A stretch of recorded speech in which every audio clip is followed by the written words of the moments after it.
Welcome everybody. I hope you can hear me okay. It's great that so many of you have turned up so early in the morning at 9:15, so congratulations, and I hope it will be a lively and interesting session. My name is James Painter. I work for the Reuters Institute, which is part of Oxford University, and we do a lot of work around climate change and the media. And I was also a journalist at the BBC for too many years, to be honest, but I have moved from journalism to studying journalism. And the context for this session is that we published a book at the end of last year on digital-born or digital media players and how they cover climate change, which is this book. And that's the only promotion I will do, but it forms the context for this session. We're very lucky indeed.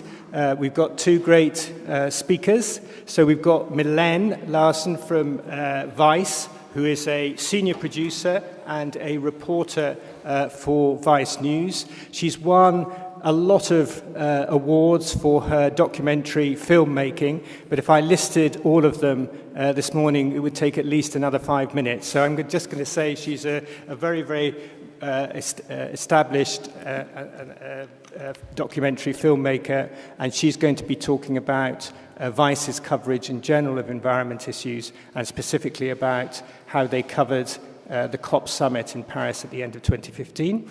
And then we've also got Stuart Miller, who is the head of news at BuzzFeed UK, but he's also worked for The Guardian in several roles in the past. I'm afraid the third speaker, who was Akshat from Quartz, is not able to come because for personal reasons he was unable to travel to Perugia, but these two will more than make up for him. So what I propose to do, I'm just going to speak for 2 or 3 minutes about the context of climate change coverage in general in the media. Then we'll talk for, 20 minutes maybe, and then hopefully we'll have lots of questions from you guys too, particularly Milène and Stuart, but also I might chip in myself, both as moderator and panelist. So I hope that sounds interesting and exciting, and we'll kick off. So just by way of context, I think there's a couple of points that are worth making to frame the discussion. I think many of you who are interested in environment and climate change issues will know that they haven't featured strongly in many of the recent electoral campaigns. Even though these are incredibly important issues, you could argue that climate change is the most important existential threat to us on the planet this century. They did not feature strongly in the US presidential elections. I think there was just one mention by Hillary Clinton in all of the 3 presidential debates. In the EU referendum debates, in the media coverage in the UK, environment issues hardly got a mention at all.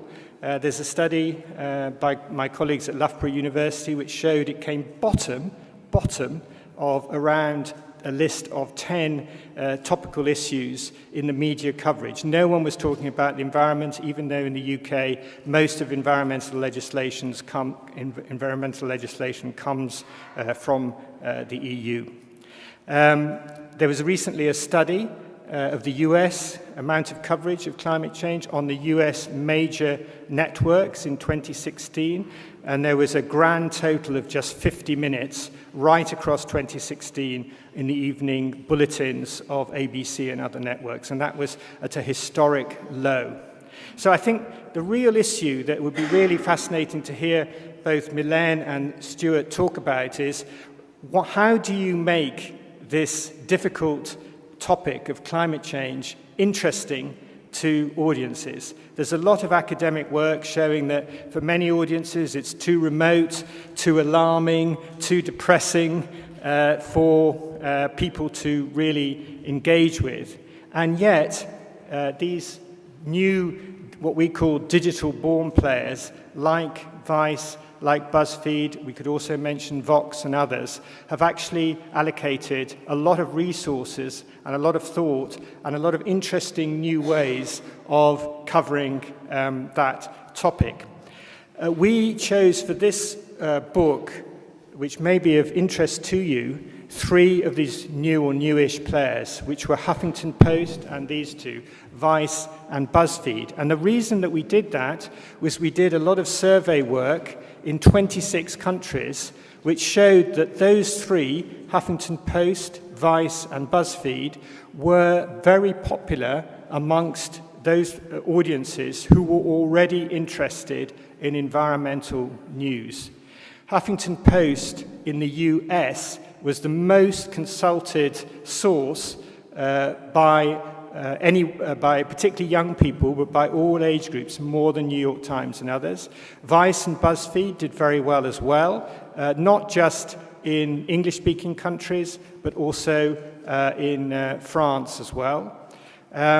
So the key issue is, as I keep saying, what is it that these guys do that's different and interesting that makes climate change and environmental issues important to their audiences? What we did in the book, for those of you who are interested, is we tried to examine how their coverage was different to legacy or mainstream media. And we looked at the volume of coverage, the type of topics they covered, who did they speak to, was the tone of their coverage different, was it witty, irreverent, compared to other types of coverage, and I'm very happy to talk about those results if you're interested, but I thought it would be more interesting to talk more to Milène and Stuart and get their points of view. So I'm going to now talk briefly to Milène and Stuart about their coverage. So Milène, if I could start with you. You went to Paris, the Paris summit, even though you would be the first to say that environment or climate change is not necessarily your main beat or main area. You've got other people at Vice who do that. But for those of you who haven't seen, Vice did a really interesting series of videos, which you call Climate Emergency, I think, a series of 6 dispatches, which were about 6 to 8 minutes long, something like that. The first one was, I think, 18? 18, so my like God. An hour or more in total. Okay, but if you haven't seen them, do go and see them. And one of the things that was really interesting is that you didn't really spend a lot of time covering the nitty-gritty, the details of those negotiations. You spent a lot more time with people who were demonstrating, who were organizing. Was that deliberate? What was your general approach? Yes, so I was thinking, I might not cover climate change as my primary thing, but it's something that concerns all of us, and especially young people. It's our future. Like, as Obama said, we're the first generation feel it's a fact, and the last generation to be able to do something about it. And I thought about this really crucial meeting, and how do we cover it? How do we speak to our audience, and how do we make it interesting? Because I was actually taught a funny expression by some French colleagues who are here today, called noyer le poisson, like drown the fish with words instead of getting to the point. And for me, these big meetings, although they're really important and a great effort and need to happen, there's a lot of talk that will feel like you drown your attention, like you can't. And how do you, for me, making films, how do you make an interesting film with lots of people in suits talking in a way that is pretty much designed to make you fall asleep? It's like, I can't, sorry. So I was looking what was happening around that, because I've been covering protests, civil uprisings, and I knew that a lot of people that I've been filming before were going to Paris. And then I found out that people from 80 countries are coming to Paris, victims of climate change from islands all over, from Alaska, and lots of young people.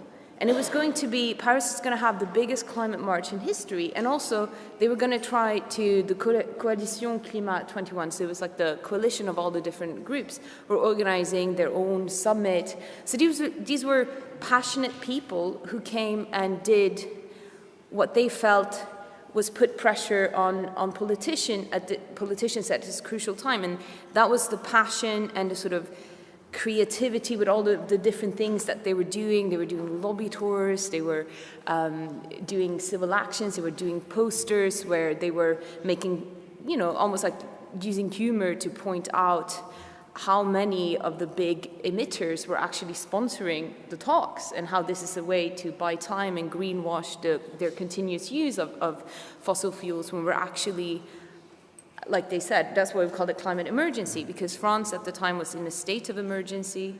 There had just been the terror attack at Bataclan, and therefore this was why I really felt like now I need to go.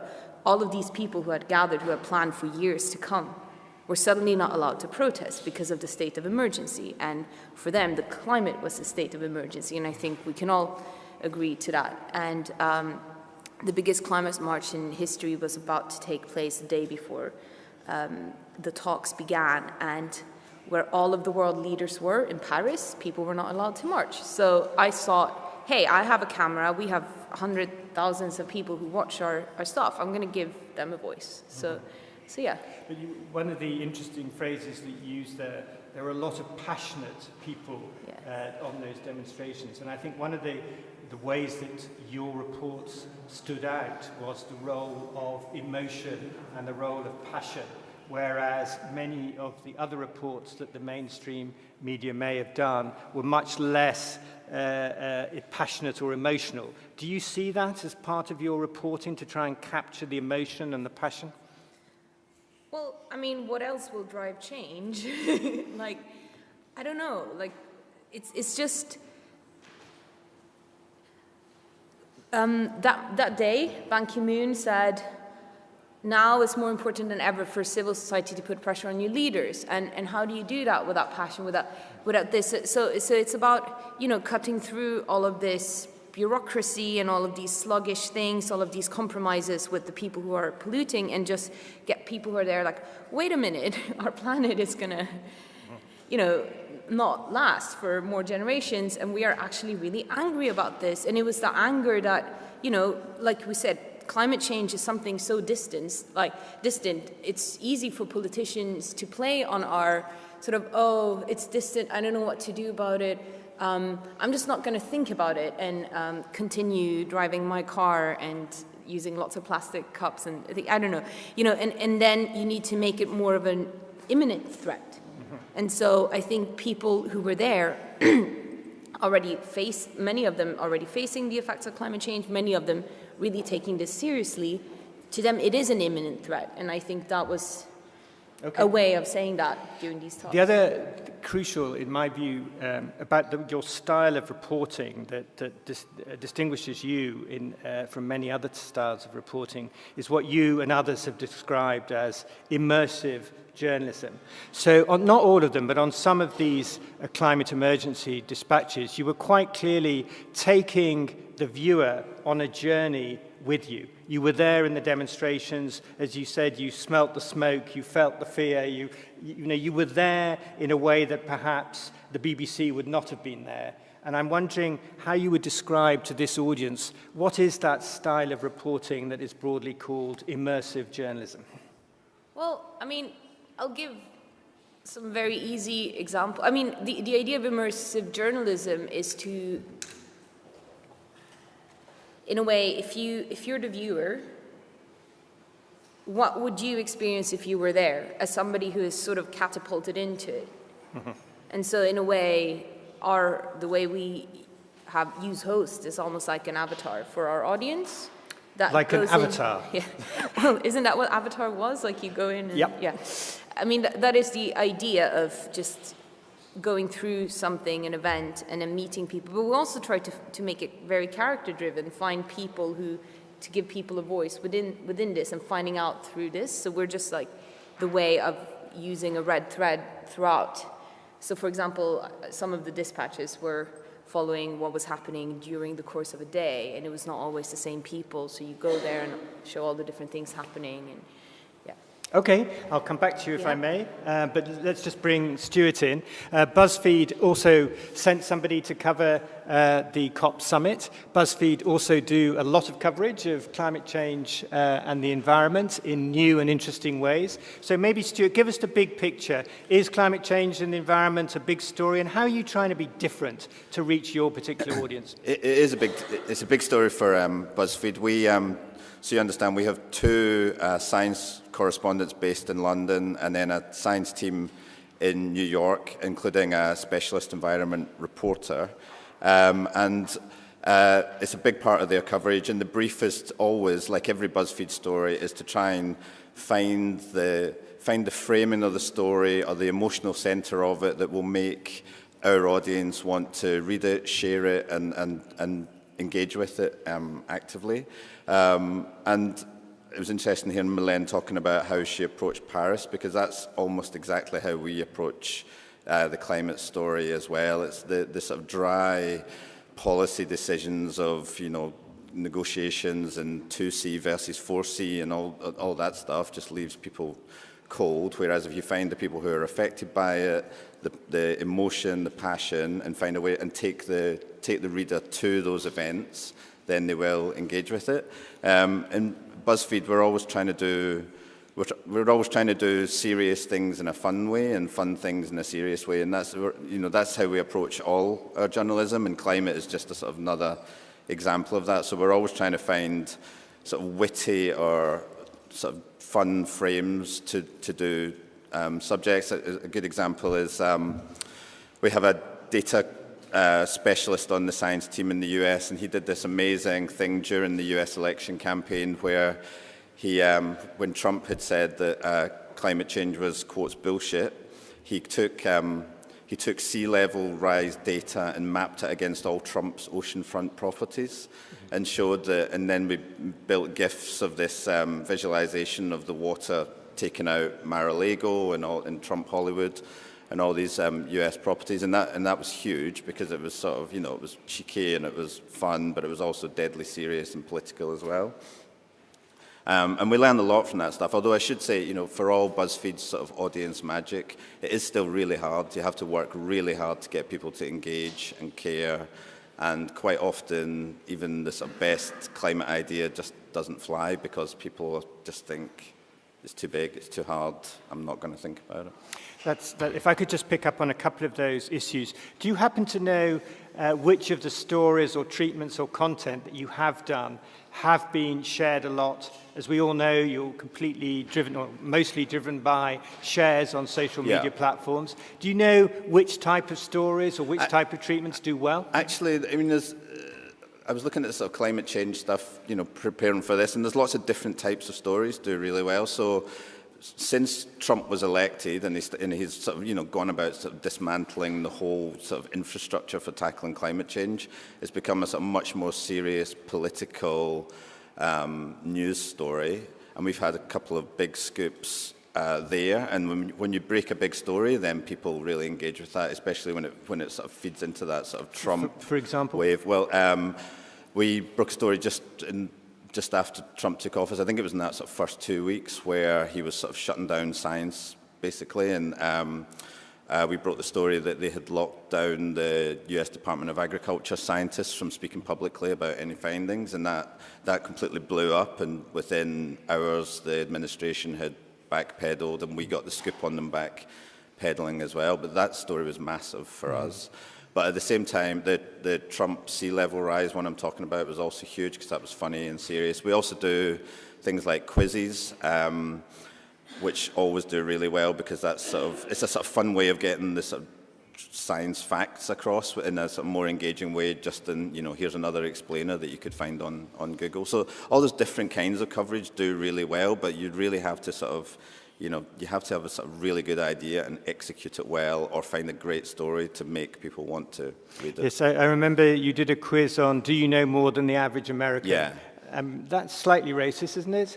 Well, it was American that did it. So, and it was based on, that quiz was based on real data. It was a survey data on the sort of average climate knowledge of Americans, and we built a quiz out of that. So we could have, that's a great example, because we could have done a news story that said, slightly hand-wringing news story that says, feed into all your prejudices about Americans, who I love, obviously.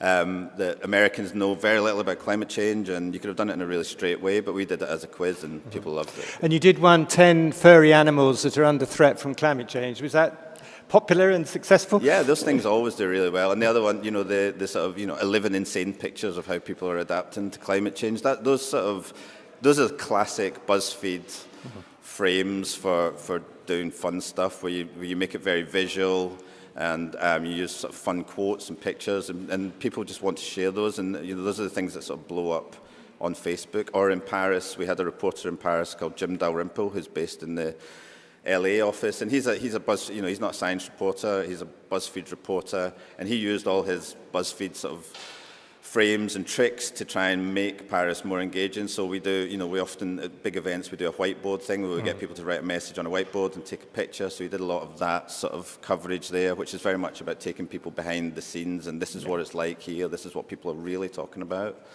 And all his news stories were written with much more tone, and sort of, not assuming that the reader is across every bit of sort of climate change policy, much more sort of accessible to Okay, I'll come back to that, but I just want to bring in Mylène. You mentioned Trump, and of course the very different environment now in which environment and climate change stories are being told. And you were telling me before that Vice is actually doing, in some ways, more about the environment now that Trump has come along. So what's interesting with Vice is that we now have a daily half-an-hour news show on HBO in America, and also a weekly one.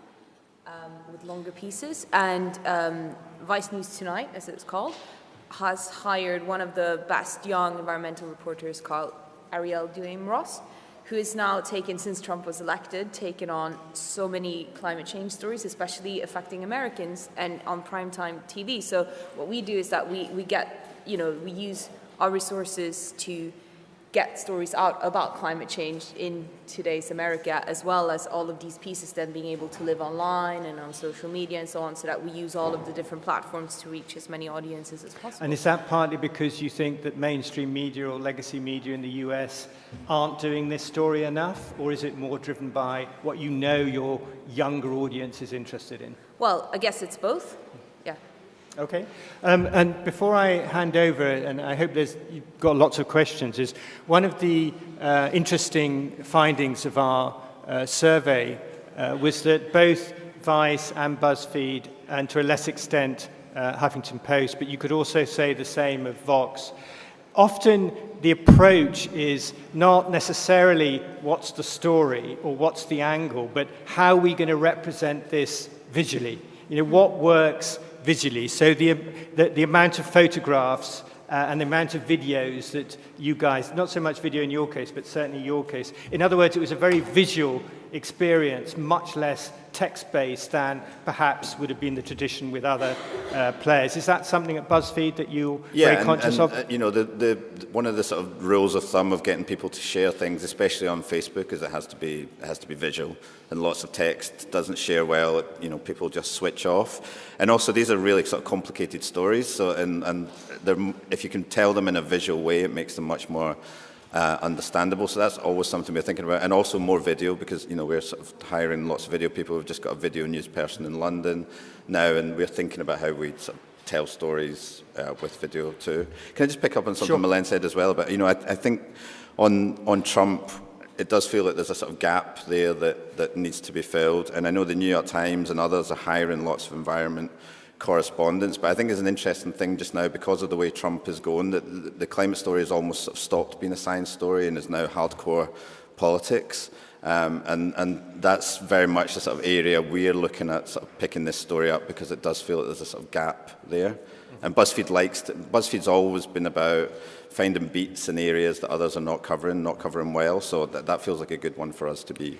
And just on this point, Mylène, there's been a lot of discussion, I don't know whether you and the audience have been part of it, about different types of video and what types of video work well, what types of narration work well. Do you do video without commentary but with text? Is your style still very much the reporter commenting on what's going on and including, or do you experiment with other types of video reporting?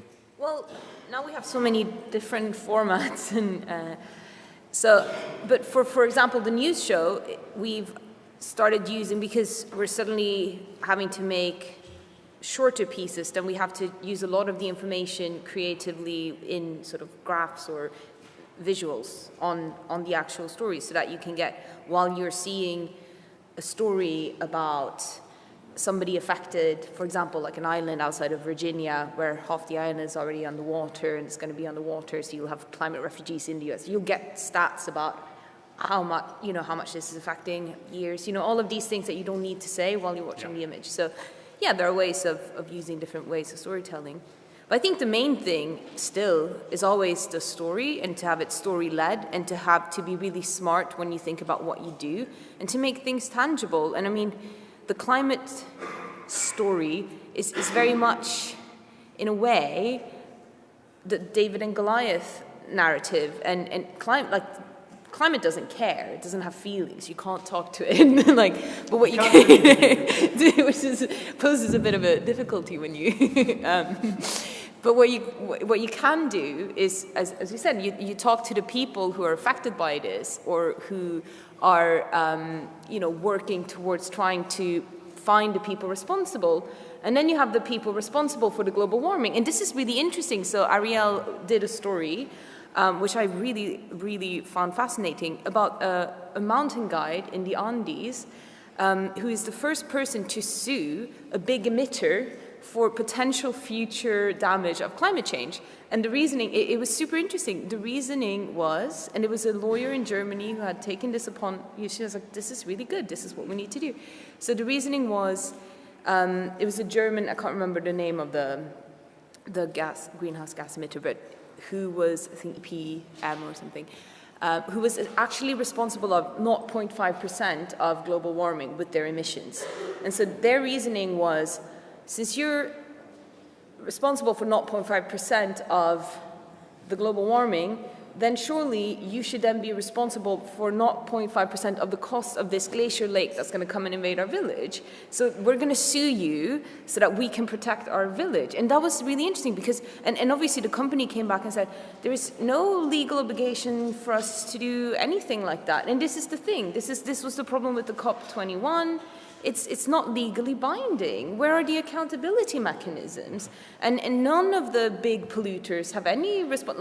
They've been paying lots of money to sponsor, they sponsor all of the big climate events, right? And so it's like buying time to, clean coal. What the hell is, anyway, so it's like finding this. That's interesting, which leads me on to my final round of questions. How do you see the story around climate change? Everybody agrees it's a mega story. There are many dimensions to it. As you said, it's now much more of a politicized story. As you've said, there's a whole series of themes about holding the powerful to account and who is responsible. There's lots of stories around who are the people who are affected. There's one body of thinking, particularly perhaps too much in academia, that says we need many more stories that are solution-based and positive stories about what people are doing. The problem being that, in very crude terms, so much of climate change is doom and gloom. People find it very depressing, even though you can bring alive people who are affected, often then not necessarily your neighbours. So is there any feeling, and it's something that Huffington Post do a lot of, is sort of what you broadly call solution-based journalism. In other words, trying to see climate change as an opportunity to build a better society with less air pollution, with low carbon development, with better health. Is that a sort of part of your thinking, or not really? Stuart, you first, and then Miller. Yeah, I think you have to think about telling positive stories where there are positive stories to be told, and I think where it becomes problematic is if you're sort of, you're just on the basis of you need to be cheery and optimistic, you sort of build up things that are just not really there in terms of solutions. So, and I think it's a sort of, balanced coverage. I do think, though, that what's far more important and will be more important is accountability, the political dimension of this, because, we can't, I think there was a sort of feeling for a while from people that it's okay, Obama, the grown-ups have got this, they're doing as much as they can, we can sort of get on with their lives. And now Trump has torn that apart, so there's a sort of real job for journalism to do there to be the sort of opposition on climate change. But I think another thing that we'll see going forward is, I hope, fewer sort of grand sort of campaigning type pieces of journalism that are so huge. I think almost sort of exacerbate the problem of making this feel like a huge and distant issue. And I come from my Guardian background where we've done quite a lot of those big campaign things, and they're incredibly resource heavy and some great journalism appears, but nothing much actually happens in terms of changing the real world. So I would like to see much more political coverage of climate change, both in terms of accountability and real-world effects, and make it much more local and less more local. Yeah. Okay, Milène, without giving too many great ideas for stories away, where do you see you and your colleagues sort of bringing this issue alive even more in the coming months? Well, I'll take on from what Sue said. I think, of course, there are countless solutions. That's not the problem. Like solar power, all of these things exist. It's just the lack of the political will and the lack of accountability mechanisms. So I see, for example, I would love to carry on with the climate movement that started, because they've already done global actions on the same day, and continue sort of showing, because I think what we need to do is shed light on the people who are actually trying to do something, because we're in this idea that people don't have power, we don't have any political power, but actually if we all think that, nothing's going to change. And so I think it's about inspiring people to use that political clout and use their own power. And how do you do that? So you show, for me at least, it's about showing how you can organize. I mean, I've covered the migrant crisis a lot, and the people who seem to be most efficient on that are the grassroots organizations who, circumvent all of the sort of sluggish bureaucracy and just actually go straight to and help. And so I think there are ways, I did a film about fracking in the UK, and that was a really good example about a huge movement of people from all different fractions of society, age, whatever background you're from, working class, or all of them could come together around one issue, which was, we don't want fracking. We don't want our water to risk being contaminated. And they actually managed to prevent or delay it, at least, for a very, very long time. And yeah, so I think what we should, for me at least, that's what's important, to show people, here's how you can engage, here's how you can get involved, here's what you can do, and maybe they'll think about things from there on for themselves. And do those sort of stories get a lot of hits and shares, or not really? I mean, it depends on how you make them, right? Yeah. And that's the struggle. We need to get better at I mean, I'm the first one to say, And the truth is, often they don't, and even the best idea sometimes just falls flat, and it's, and that's you just have to work harder, I think, and have a better idea next time, and think of a more engaging way of telling that story. Okay, we've got about 20 minutes for questions. Has somebody got the microphone ready? Have you got a mic? Okay, great. So any questions or comments, then in the front here, and then to you. So I had a question, because when you guys were talking, you said that, for instance, climate change is not a popular subject because it sort of sketches this doom scenario. And as you said, it's not very concrete. But I was wondering, because there's also this big debate still going on that says that climate change might not even be real or that big of a problem, or not caused by humans. And I was wondering if you came across this discussion while being busy with the topic of climate change. Sorry, the microphone is... Oh, okay, sorry. So what I was wondering, because there's still this huge lobby and debate if climate change is even real or that big of a problem, or caused by humans. And I was wondering if you came across this discussion while working on the topic of climate change. Yeah, okay, if I could slightly reframe the question, it's around, the role of skepticism in its various forms, and whether BuzzFeed and Vice feel that you have to give a platform to those people who question the science or the impacts. Is that a fair summary? Well, maybe not give them a platform, but maybe if you came across people that said, you're busy with the subject, how can you even prove that it's real? Okay, sorry, what you mean in the course of their reporting? I'll just say, I went to the Heartland Institute conference, the climate change denier conference. Yeah, I mean, this is a huge problem. It's like 98% of the world scientific community all agree that yes, global warming is man-made. And then you have these people who represent the coal industry and all that going, well, actually, you know, and this is like, but they're the same people, like the same people who used to lobby for tobacco not being that dangerous. It's just like this buying time. It's creating confusion is the main tool. Like, I've covered asbestos, I've covered, you know, every poison that you can imagine, every toxin.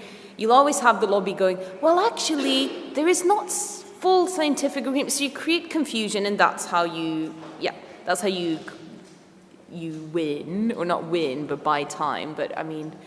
Yeah, I think just if I can add, Mylène, again, if you go and see her climate emergency dispatches, she went to the Heartland Institute meeting. For those of you who don't know, it's a very powerful skeptic lobby group in the States. And when I interviewed Mylène for the book about why she did that, her great quote was, well, I wanted to understand better the absurdity of the human condition, which I thought was a great way of saying it. No, but it is interesting because, like, they're now two of Trump's main sponsors actually attend these conferences and are involved with, like, the Mercers, like, are involved with the Heartland Institute, and you have people in government in the US, which is a world superpower, who actually don't believe that climate change is real, and this is really dangerous, of course. That I think is the really interesting thing, that before, you know, when I was working in the US for The Guardian, we had a big story where we got a lot of Heartland emails and documents. Our environment correspondent, Susie Goldenberg, broke that story. But it was always in the context of these people were sort of slightly below the radar and quite on the fringes of bonkers, and, you know, they were influential, but they were still fairly marginal. Now they're standing behind the president while he signs executive orders, rolling back, you know, environmental protections, and that's both a sort of terrifying thing to watch as a human, but also a sort of huge challenge as a journalist of how you expose those relationships. Another story we've broken recently with Trump is how big companies like Exxon, whose, you know, ex-boss is now the Secretary of State, are lobbying about Russia sanctions because they want to get, you know, to get back into exploring in Russia. And I think that's what I mean about the story becomes more political and accountability to expose those. Just one other thing on skepticism, and I mean, in BuzzFeed, just our approach has always been, it's not a debate. You know, the science is settled, and where we have done stuff which is always really popular about skepticism, it's really sort of making fun of it, and, you know, it's to sort of, it's not even debunking, it's more sort of, you know, here are sort of 15 crazy things the climate deniers have said this week. It's that sort of treatment where from the start you don't take it seriously. I do think, though, if I could just throw something else in, and then we'll take more questions. Many of you may not have seen, there's an excellent survey of public attitudes towards climate change in 4 European countries that came out a couple of weeks ago by Cardiff University and several other universities joining together. And I'll just give you one headline finding, which is hugely significant. On the consensus, I think you said it's, you know, 98% of scientists believe it is happening and we are a major factor. Only 35%, that was the highest figure in the 4 countries included, agreed with the statement that more than 80% of climate scientists are in agreement about climate change. So I think it's not just that, you know, there are these outlier people in the United States, to a certain extent in the UK, who are there to question the science and the reasons for it. There's actually a huge sort of public education sort of impetus, or imperative, I should say, to actually understand the overwhelming scientific consensus. And people don't, and that's the harsh reality. And I think there's a role for the media in helping that. But let's take other questions. I think you were next, yeah? And then we'll try and take 2 or 3 more.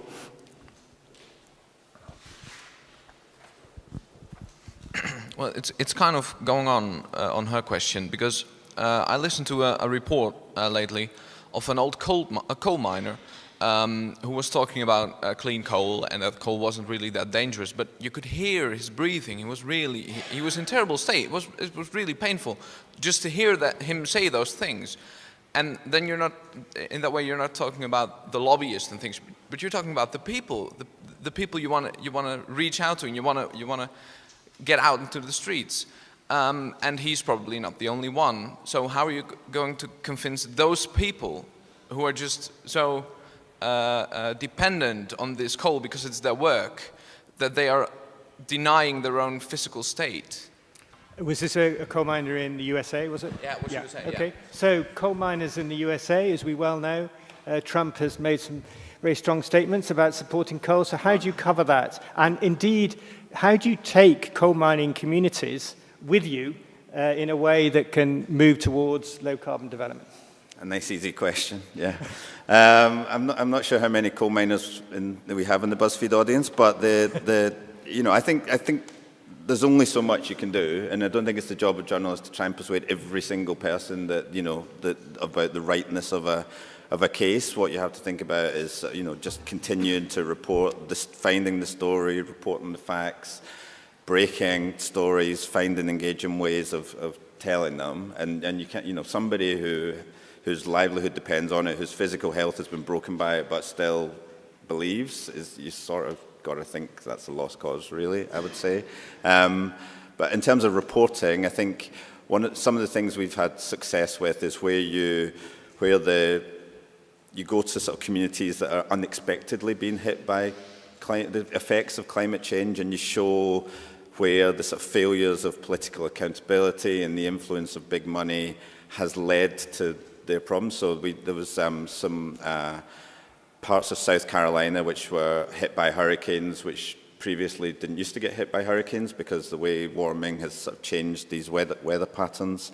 And we had reporters there, and these, this is South Carolina. These are people who are not naturally sort of, green campaigners, but being able to show that not only were their houses destroyed because climate change is having an impact, but they couldn't get federal emergency money because the government wasn't keeping up to date with the latest, developments and the progress of climate change. Actually, was a way of showing them this is something they have to care about and have a voice in. And coal mining?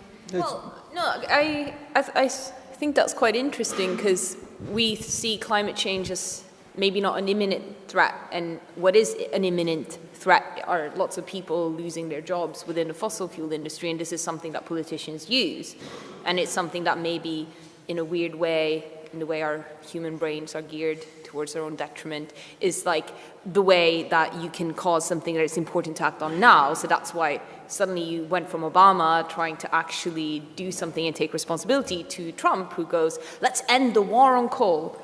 That's crazy, but also you can understand that this is the reality of people across America, and this is an important story to tell, but really it's a political responsibility. You need to create alternative jobs. I mean, if we would actually go over to a green economy, can you imagine how much workforce that would require, how many jobs that could create? So really what people should be demanding are solutions to how do we, if we stop coal mining, what can we do instead, et cetera, et cetera. But yeah, I mean, I'm sure there are many, many ways that journalists could cover that and try to propagate and propel such a move. If I could just add, my understanding, I'm not an expert on the US, but there are a number of NGOs in the US who've worked very closely with coal communities about what would be a way forward that wasn't dependent on coal, and they're doing some great work in some of them. If I can afterwards put you in contact if you're interested. Let's try and get a couple more, 2 or 3 more questions in.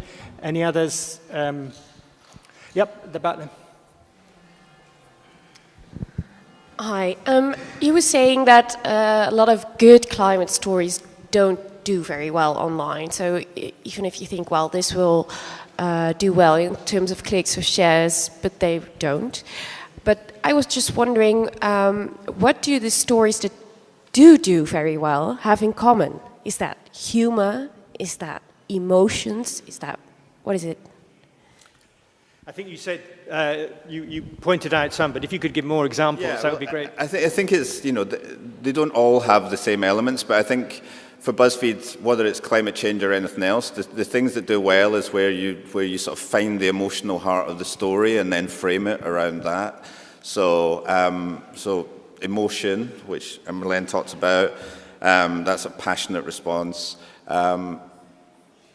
Other things are like, wit and, a fun way of presenting it, visual tricks. So I guess there's the sort of story itself. A great news story will always do well.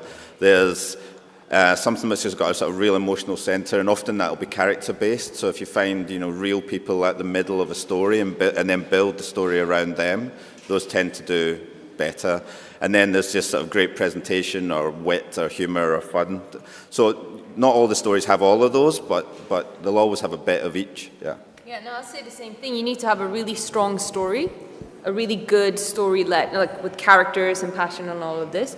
You also, there's something new that you're saying that people didn't know before that is presented in a really good way, that will make it. But it's also sometimes it's circumstantial. It's also about like, for example, you're a big media company and you have tons and tons of stuff coming out, and then there's like a whole team just sitting and making sure that everything goes on social media, and if you need to also be able to make sure that they're prepared to push it and so on. So it's just like lots of different factors and reasons. But yeah, the thing as a journalist that you can do is, like you said, like find a really good story, tell it in an interesting way, use the time well, and try to say something new.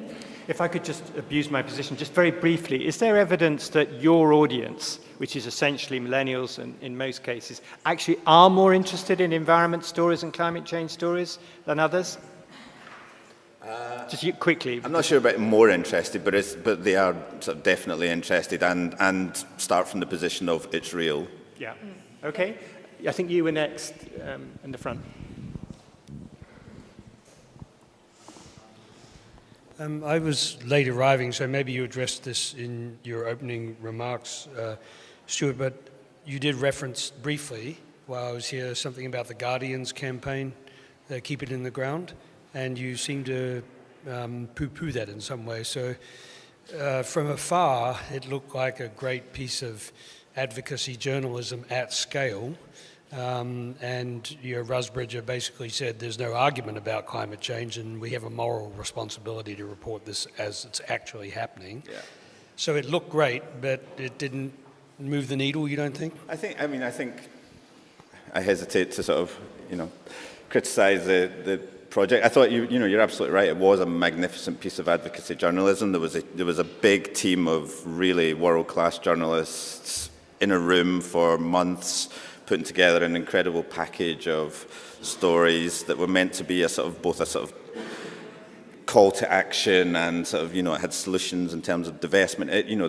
It was everything. It was, and on a massive, massive scale. And I think at the time it was regarded as this sort of, really groundbreaking, no pun intended, piece of work. But you look back now and you think, well, what actually happened? Some companies divested from fossil fuels, but in terms of the, compared to the ambitions that project had, it's not been kept in the ground, is it? As far as I know, the exploration's still going on, and those resources will be exploited. So I think there's a role for those big campaigns, but it feels to me that people have to think about, does that exacerbate the feeling that these are massive issues that can only be solved on a massive scale, and me as an individual can have no real part in that? And I think it's much more interesting to think about local coverage, local accountability, and engaging audiences in a different way. I mean, if I could just add, there is a lot of discussion within the UK about the effectiveness of that and how you judge success. I think one of the problems for any newspaper or media organisation taking on a campaign or an advocacy role, you have to be very clear about having limited objectives by which you can measure success. And this was a hugely ambitious aim. And so there are some criticisms. It may have been better to reduce its... and the other issue is the Guardian readers are already committed. They're already a natural audience for that type of campaign. The problem, which we haven't discussed about, is how on earth do you take the centre-right and the right with you? How do you take climate change out of the bunker of being a liberal left issue? But maybe that's another time. I think let's just take a couple more questions and then we'll have to wind it up. Any others? Any others? Yeah.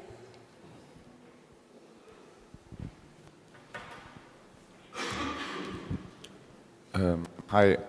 It's more like a remark.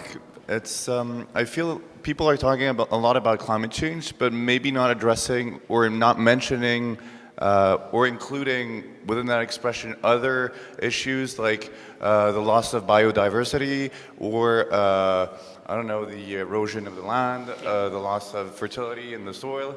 So maybe those are more tangible topics that journalists could address to reach out to communities and citizens, I guess? Yeah, I think it's a very good question. Again, there's a lot of debate about this as climate change sort of captured the environmental space. I think the way to see it is climate change is a threat multiplier, so it makes those sort of issues worse. But do you think sort of climate change has captured those and eclipsed those other issues? Milène and then Stuart, just briefly. Well, I think that's absolutely something that's, well, I think everyone tries to cover as much as we can, but yeah, that's really something tangible. Like The Guardian did something really interesting with Greenpeace, where they did a collaboration to find out just, you know, because that's an example like the one you're saying, air pollution. We all know about air pollution, and it's, again, something quite untangible, like, okay. But then what they did was make it really tangible by actually mapping out exactly which kindergartens, and it turns out to be something like 2,000 kindergartens that are in insanely high pollution areas, and suddenly that gives you something tangible. You can, as a parent, like, oh my God, my kid, and suddenly you want to do something.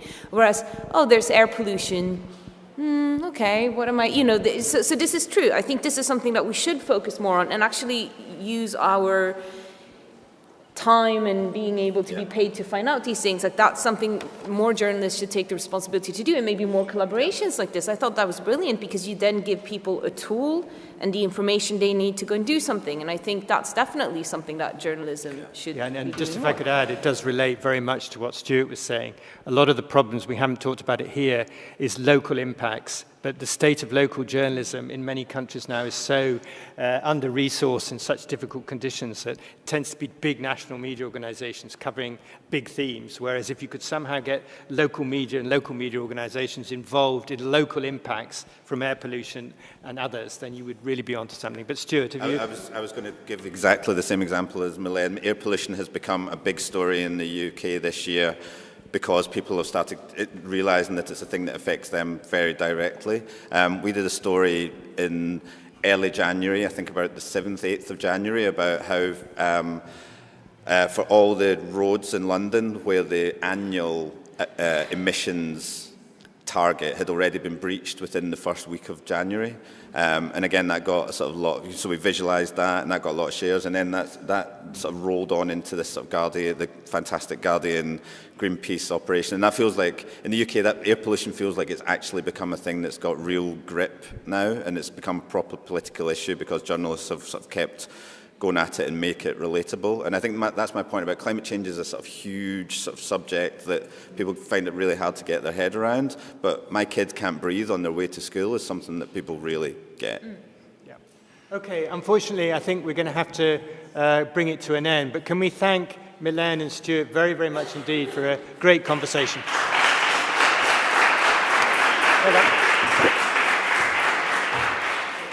Necessarily your main beat or main area. You've got other people at Vice who do that.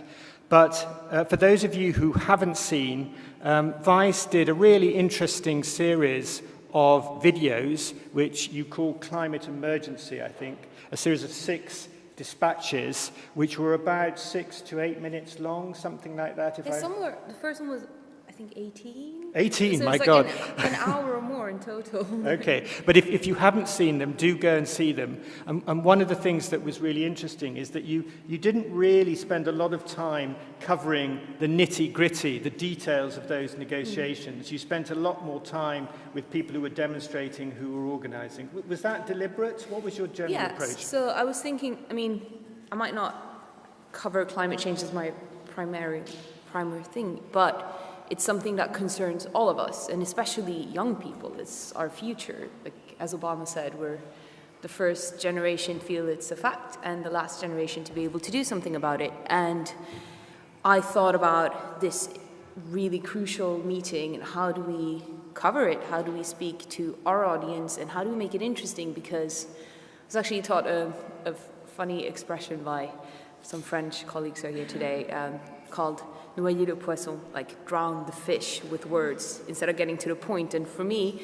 these big meetings, although they're really important and a great effort and need to happen, there's a lot of talk that will feel like you drown your attention, like you can't. And how do you, for me, making films, how do you make an interesting film with lots of people in suits talking in a way that is pretty much designed to make you fall asleep? The Guardian in several roles in the past. I'm afraid the third speaker, who was Akshat from Quartz, is not able to come because for personal reasons he was unable to travel to Perugia, but these two will more than make up for him. So what I propose to do, I'm just going to speak for 2 or 3 minutes about the context of climate change coverage in general in the media. Then we'll talk for, 20 minutes maybe, and then hopefully we'll have lots of questions from you guys to particularly Milen and Stuart, but also I might chip in myself, both as moderator and panelist. So I hope that sounds interesting and exciting, and we'll kick off. So just by way of context, I think there's a couple of points that are worth making to frame the discussion. I think many of you who are interested in environment and climate change issues will know that they don't, or they haven't, featured strongly in many of the recent electoral campaigns. Even though these are incredibly important issues, you could argue that climate change is the most important existential threat to us on the planet this century. They did not feature strongly in the US presidential elections. I think there was just one mention by Hillary Clinton in all of the 3 presidential debates. In the EU referendum debates, in the media coverage in the UK, environment issues hardly got a mention at all. There's a study by my colleagues at Loughborough University which showed it came bottom of around a list of 10 topical issues in the media coverage. No one was talking about the environment, even though in the UK most of environmental legislation comes from the EU. There was recently a study of the US amount of coverage of climate change on the US major networks in 2016, and there was a grand total of just 50 minutes right across 2016 in the evening bulletins of ABC and other networks, and that was at a historic low. So I think the real issue that would be really fascinating to hear both Milen and Stuart talk about is how do you make this difficult topic of climate change interesting to audiences? There's a lot of academic work showing that for many audiences it's too remote, too alarming, too depressing for people to really engage with. And yet these new, what we call digital born players like Vice, like BuzzFeed, we could also mention Vox and others, have actually allocated a lot of resources and a lot of thought and a lot of interesting new ways of covering that topic. We chose for this book, which may be of interest to you, 3 of these new or newish players, which were Huffington Post and these 2, Vice and BuzzFeed. And the reason that we did that was we did a lot of survey work in 26 countries, which showed that those 3, Huffington Post, Vice and BuzzFeed, were very popular amongst those audiences who were already interested in environmental news. Huffington Post in the US was the most consulted source by particularly young people, but by all age groups, more than New York Times and others. Vice and BuzzFeed did very well as well, not just in English-speaking countries, but also in France as well.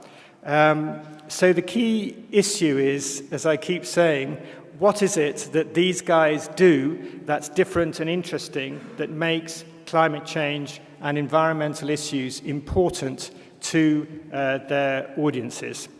What we did in the book, for those of you who are interested, is we tried to examine how their coverage was different to legacy or mainstream media. And we looked at the volume of coverage, the type of topics they covered, who did they speak to, was the tone of their coverage different, was it witty, irreverent, compared to other types of coverage, and I'm very happy to talk about those results if you're interested, but I thought it would be more interesting to talk more to Milène and Stuart and get their points of view. So I'm going to now talk briefly to Milène and Stuart about their coverage. So Milène, if I could start with you. You went to Paris, the Paris summit, even though you would be the first to say that environment or climate change is not necessary. Welcome, everybody. I hope you can hear me okay.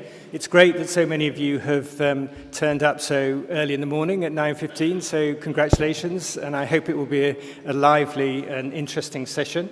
My name is James Painter. I work for the Reuters Institute, which is part of Oxford University. And we do a lot of work around climate change and the media. And I was also a journalist at the BBC for too many years, to be honest. But I have moved from journalism to studying journalism.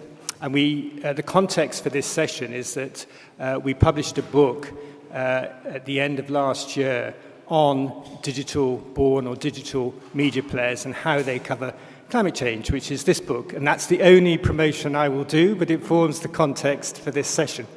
We're very lucky indeed. We've got two great speakers. So we've got Milène Larsen from Vice, who is a senior producer and a reporter for Vice News. She's won a lot of awards for her documentary filmmaking, but if I listed all of them this morning, it would take at least another 5 minutes. So I'm just going to say she's a very, very established documentary filmmaker, and she's going to be talking about Vice's coverage in general of environment issues, and specifically about how they covered the COP summit in Paris at the end of 2015. And then we've also got Stuart Miller, who is the head of news at BuzzFeed UK, but he's also worked for